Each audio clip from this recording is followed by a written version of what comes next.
నమస్తే. చంద్రబాబు నాయుడు గారు వాళ్ళ మనవడేమో ఫారెన్ లో చదువుతున్నారు. అవును. ఇక్కడేమో పిల్లలనేమో గవర్నమెంట్ స్కూల్లో చేర్పించండి అంటారు. అవును.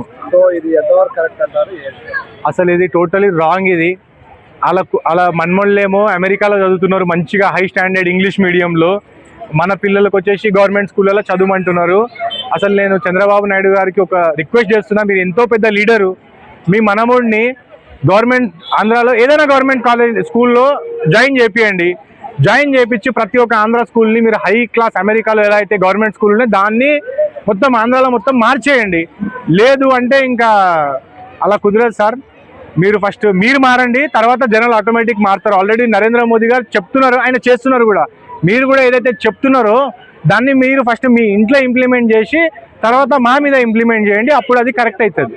లేదంటే అది రాంగ్. కొంతమంది ఏమో జగన్ గారు వచ్చిన తర్వాతనే చంద్రబాబు నాయుడు చాలా సంవత్సరాలు పరిపాలించారు ఏపీని. అవును. సో ఏనాడే కానీ గవర్నమెంట్ స్కూల్ సంబంధించి ఇంగ్లీష్ మీడియమే తేలేదు. సో జగన్ గారు వచ్చిన తర్వాతనే ఇంగ్లీష్ మీడియం వచ్చింది. అసలు కొన్ని విషయాలు జగన్ గారు కూడా మంచిగా ఉన్నాయి. ఆయన ఉన్నప్పుడు ప్రతి ఒక్కటి చూస్తుండే. తిరుమల తిరుపతిలో జగన్ పరిపాలన టైంలో 2 గంటలు నేను దర్శనం చేసుకున్నా.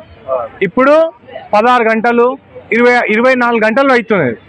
కొన్ని విషయాలు జగన్ గారు చూస్తే మంచిదే. సో నేనేమంటున్నానంటే, ఇప్పుడు ఏదైతే మీరు అడిగారో స్కూల్ గురించి, నెక్స్ట్ మంత్ స్కూల్ అన్నీ ఓపెన్లు అవుతున్నాయి. గవర్నమెంట్ స్కూల్ అనేది ఒక అమెరికా, ఒక చైనా వాళ్ళతో మన గవర్నమెంట్ స్కూల్ పోటీ పడాలి. కానీ మీ పిల్లల్ని మీరు అమెరికాలో వేసుకొని మా పిల్లల్ని అక్కడ బాత్రూమ్ చక్కగా లేవు, ఏం చక్కగా లేదు, అసొంటి దగ్గర మీరు అడ్మిషన్ చేయండి అంటే ఇది కరెక్ట్ కాదు సార్. మీ మనవాడికి గవర్నమెంట్ దాంట్లో జాయిన్ చేపియండి. అది ఎట్లయినా సరే మళ్ళీ మేము మా పిల్లలకు కూడా అటు జాయిన్ చేపిస్తాం, అప్పుడు అది కరెక్ట్. అసలు అది నిజంగా తప్పది. తెలుగు మీడియం కూడా ఉండాలా, ఇంగ్లీష్ మీడియం కూడా ఉండాలా, కంప్యూటర్స్ కూడా ఉండాలా, 3 ఉండాలా.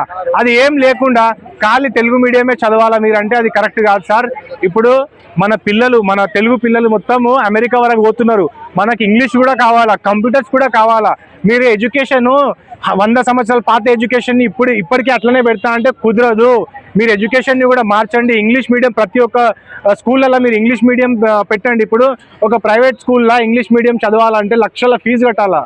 అది చేంజ్ చేయండి సార్. మీరు విజనరీ లీడర్ కదా, మీరు హైదరాబాద్ని ఇంత డెవలప్ చేసిరు, ఒక గ్లోబల్ హబ్ లెక్క తీసుకుపోయారు కదా. ఇప్పుడు మీరు ఆంధ్రాలో డెవలప్ చేస్తున్నారు కదా, ఫస్ట్ అక్కడ ఉన్న గవర్నమెంట్ స్కూళ్ళలో తెలుగు మీడియం పెట్టండి. తెలుగు మీడియం కావాలా కాదంటలేదు.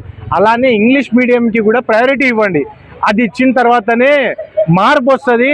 మన పిల్లలు అనేది మీకు యావత్ భారతదేశంలో యావత్ వరల్డ్లో కనిపిస్తారు. అలా కాకుండా మీరు మీ పిల్లలకి అమెరికా పంపించి మా పిల్లలకి గవర్నమెంట్ స్కూల్లో తెలుగు మీడియంలో పెడతా అంటే అది కుదరదు. ఎప్పటికీ మనం ఇలానే బ్యాక్వర్డ్ ఉండిపోతాము.